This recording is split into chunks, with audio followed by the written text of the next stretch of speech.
Welcome to the Folktale Project. This is Dan Schulz. Today's story brings us back to old Indian legends and one of our favorite tricksters, Iktomi. This is Iktomi and the Fawn. In one of his wanderings through the wooded lands, Iktomi saw a rare bird sitting high in a treetop. Its long fan-like tail feathers had caught all the beautiful colors of the rainbow. Handsome in the glistening summer sun sat the bird of rainbow plumage. Iktomi hurried hither with his eyes fast on the bird.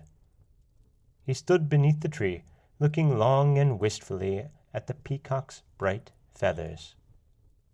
At length he heaved a sigh and began, "Oh, I wish I had such pretty feathers. How I wish I were not I. If only I were a handsome feathered creature, how happy I would be.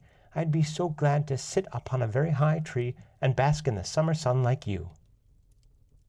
And then suddenly, pointing his bony finger up toward the peacock, who was eyeing the stranger below, turning his head from side to side, "I beg of you to make me into a bird with green and purple feathers like yours," implored Iktomi, tired now of playing the brave in beaded buckskins. The peacock then spoke to Iktomi. "I have a magic power. My touch will change you in a moment into the most beautiful peacock if you can keep one condition."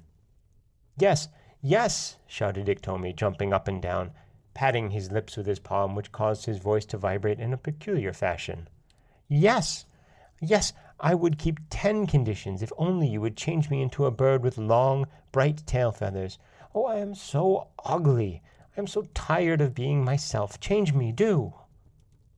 Hereupon, the peacock spread out both his wings, and scarce moving them, he sailed slowly down upon the ground. Right beside Iktomi he alighted. Very low in Iktomi's ear the peacock whispered, "Are you willing to keep one condition, though hard it be?" "Yes, yes, I've told you 10 of them if need be," exclaimed Iktomi, with some impatience. "Then I pronounce you a handsome feathered bird. No longer are you Iktomi the mischief maker." Saying this, the peacock touched Iktomi with the tips of his wings. Iktomi vanished at the touch. There stood beneath the tree 2 handsome peacocks. While one of the pair strutted about with a head turned aside as if dazzled by his own bright-tinted tail feathers, the other bird soared slowly upward. He sat quiet and unconscious of his gay plumage. He seemed content to perch there on a large limb in the warm sunshine. After a while, the vain peacock, dizzy with his bright colors, spread out his wings and lit on the same branch with the elder bird. "Oh," he exclaimed, "how hard to fly! Brightly tinted feathers are handsome, but I wish they were light enough to fly." Just there, the elder bird interrupted him. "That is the one condition. Never try to fly like other birds. Upon the day that you try to fly, you shall be changed into your former self." "Oh, what a shame that bright feathers cannot fly into the sky!" cried the peacock. Already he grew restless. He longed to soar through space. He yearned to fly above the trees high upward to the sun. "Oh, there, I see a flock of birds flying thither. Oh, oh," said he, flapping his wings. "I must try my wings. I am tired of bright tail feathers. I want to try my wings." "No, no," clucked the elder bird. The flock of chattering birds flew by with whirring wings. "Whoop, whoop," called some to their mates. Possessed by an irrepressible impulse, the Iktomi peacock called out, I want to come. Wait for me." And with that, he gave a lunge into the air. The flock of flying feathers wheeled about and lowered over the tree whence came the peacock's cry. Only one rare bird sat on the tree, and beneath, on the ground, stood a brave in brown buckskins. "I am my old self again," groaned Iktomi in a sad voice.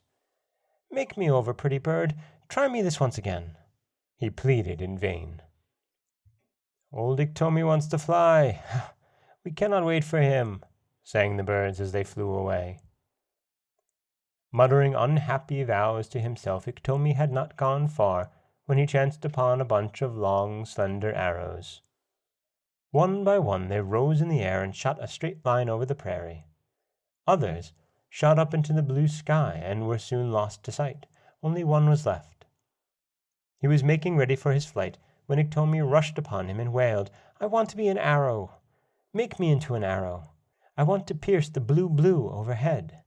I want to strike yonder summer sun in its center. Make me into an arrow." "Can you keep a condition, one condition, though hard it be?" the arrow turned to ask. "Yes, yes!" shouted Iktomi, delighted. Hereupon the slender arrow tapped him gently with his sharp flint beak. There was no Iktomi, but 2 arrows stood ready to fly.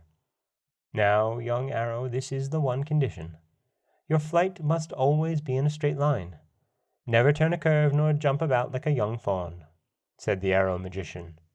He spoke slowly and sternly. At once he set about to teach the new arrow how to shoot in a long straight line. "This is the way to pierce the blue overhead," he said, and off he spun high into the sky. When he was gone, a herd of deer came trotting by. Behind them played the young fawns together. They frolicked about like kittens. They bounced on all 4s like balls. Then they pitched forward, kicking their heels in the air. The Iktomi arrow watched them, so happy on the ground. Looking quickly up into the sky, he said in his heart, "The magician is out of sight. I'll just romp and frolic with these fawns until he returns. Fawns, friends, do not fear me. I want to jump and leap with you. I long to be as happy as you are," said he. The young fawns stopped with stiff legs and stared at the speaking arrow with large, brown, wondering eyes. "See, I can jump as well as you," went on Iktomi. He gave one tiny leap like a fawn. All of a sudden, the fawns snorted with extended nostrils at what they beheld. There, among them, stood Iktomi in brown buckskins, and the strange talking arrow was gone. "Oh, I am myself, my old self," cried Iktomi, pinching himself and plucking imaginary pieces out of his jacket. "Hin, hin, hin, I wanted to fly." The real arrow now returned to the earth. He alighted very near Iktomi. From the high sky he had seen the fawns playing on the green. He had seen Iktomi make his one leap, and the charm was broken. Iktomi became his former self. "Arrow, my friend, change me once more," begged Iktomi. "No, no more," replied the arrow. Then he shot through the air in the direction his comrades had flown. By this time, the fawns gathered close around Iktomi. They poked their noses at him, trying to know who he was. Iktomi's tears were like a spring shower. A new desire dried them quickly. Stepping boldly to the largest fawn, he looked closely at the little brown spots all over the furry face. "Oh, fawn, what beautiful brown spots on your face! Fawn, dear little fawn, can you tell me how those brown spots were made on your face?" "Yes," said the fawn. "When I was very, very small, my mother marked them on my face with a red-hot fire. She dug a large hole in the ground and made a soft bed of grass and twigs in it. Then she placed me gently there. She covered me over with dry sweetgrass and piled dry cedars on top. From a neighbor's fire she brought hither a red ember. This she tucked carefully in at my head. This is how the brown spots were made on my face." "Now, fawn, my friend, will you do the same for me? Won't you mark my face with brown spots, just like yours?" asked Iktomi, always eager to be like other people. "Yes, I can dig the ground and fill it with dry grass and sticks. If you will jump into the pit, I'll cover you with sweet-smelling grass and cedar wood," answered the fawn. "Say," interrupted Iktomi, "will you be sure to cover me with a great deal of the dry grass and twigs? You will make sure that the spots will be as brown as those you wear?" "Oh, yes. I'll pile up grass and willows once oftener than my mother did."